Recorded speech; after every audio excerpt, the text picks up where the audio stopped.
हम आरक्षण विरोधी नहीं है। दलित पिछड़ा हमारे भाई है, हमारे समाज के वो हिस्सा हैं। भाजपा जदयू को और आरजेडी को नहीं जानते।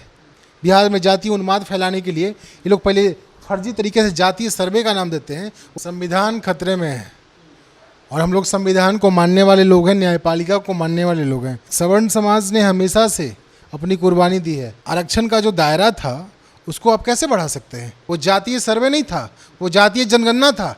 और कहीं न कहीं आज हमें न्यायपालिका पे पूरा जो भरोसा था उसमें हम सफल भी हुए हैं। पटना हाई कोर्ट ने कहा है कि संविधान के खिलाफ है और अनुच्छेद 14, 15, 16 के खिलाफ है।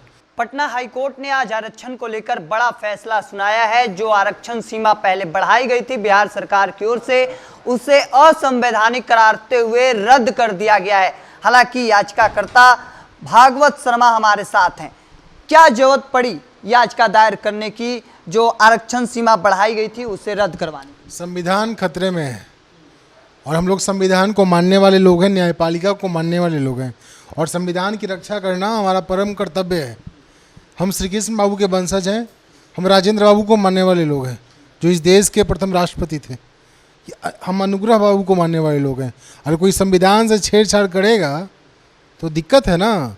हम सवर्ण समाज ने हमेशा से अपनी कुर्बानी दी है। तो आरक्षण का जो दायरा था उसको आप कैसे बढ़ा सकते हैं? आप तो बाबा साहब को धोखा दे रहे हैं।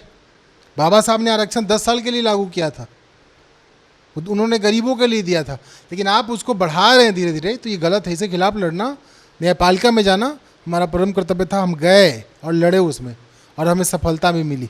आज इस तरह से देखिए, बिहार में जातीय उन्माद फैलाने के लिए ये लोग पहले फर्जी तरीके से जातीय सर्वे का नाम देते हैं। वो जातीय सर्वे नहीं था, वो जातीय जनगणना था। और जातीय जनगणना को गलत तरीके से पेश करके जिसकी आबादी ज़्यादा उसको कम दिखाया गया और जिसका कम है उसको ज़्यादा दिखाया गया। मतलब जातीय जनगणना को भी आप कहीं ना कहीं गलत ठहरा? बिल्कुल गलत है वो जातीय जनगणना। वो सर्वे का नाम दे करके आप जातीय जनगणना कराते हैं, हजारों करोड़ का नुकसान करते हैं, हजारों करोड़ बर्बादी करती है। वो आपके घर का पैसा नहीं था, वो आम जनता का टैक्स का पैसा था। बिहार में बिहार के लोगों को धोखा दिया जा रहा था, बिहार के नौजवानों को धोखा दिया जा रहा था। तो कहीं न कहीं हमारा खड़ा होना ज़रूरी था। हम लोग खड़े हुए बिहार को न्याय दिलाने के लिए, नौजवानों को न्याय दिलाने के लिए।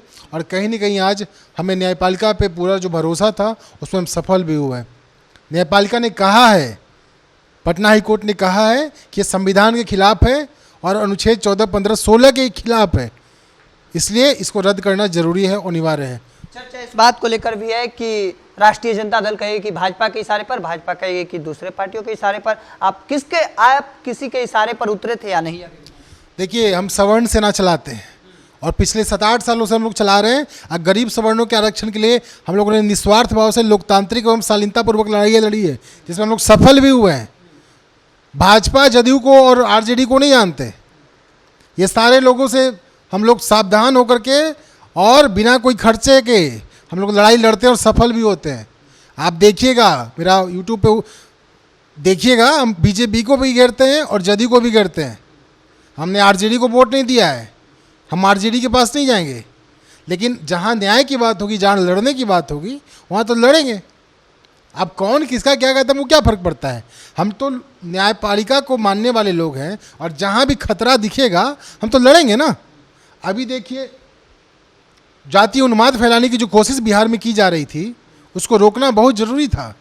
आज जिस तरीके से बिहार में से नौजवानों का पलायन हो रहा है, ये लोग इस पे काम नहीं करेंगे तो जातीय उन्माद फैलाना है, धार्मिक उन्माद फैलाना है। आखिरी सवाल लेना चाहेंगे कि चर्चा इस बात को लेकर है कि सुप्रीम कोर्ट जा सकती है बिहार सरकार फैसले को चुनौती। सुप्रीम कोर्ट हम भी जाएंगे, ये जहाँ भी जाएंगे मुँह की खाएंगे, क्योंकि हम लोग लड़ने वाले लोग हैं। हमने बताया तो हम लोग भगवान परशुराम के वंशज हैं, हम लोग श्री कृष्ण बाबू को मानने वाले लोग हैं, अनुग्रह बाबू के विचारों पे चलने वाले लोग हैं, राजनारायण जी को मानने वाले लोग हैं। हम आरक्षण विरोधी नहीं है। दलित पिछड़ा हमारे भाई है, हमारे समाज के वो हिस्सा हैं, हमारे अपने लोग हैं वो। लेकिन उन लोगों को जातीय उन्माद में जात का नाम लेकर के, आरक्षण का ढोंग रच करके उनको फंसाया जा रहा है, उनको उलझाया जा रहा है। आज जो कह रहे हैं कि संविधान खतरे में है, तो बाबा साहब ने 10 साल के लिए आरक्षण हम लोग को दिया था। हम आरक्षण विरोधी नहीं है। दलितों का उत्थान होना चाहिए, उन्हें आरक्षण का मिलना चाहिए, पिछड़ों को भी मिलना चाहिए, जो कि जो गरीब है उन्हें। आज जो हजारों करोड़ के मालिक है, वो भी आरक्षण का लाभ ले रहे हैं।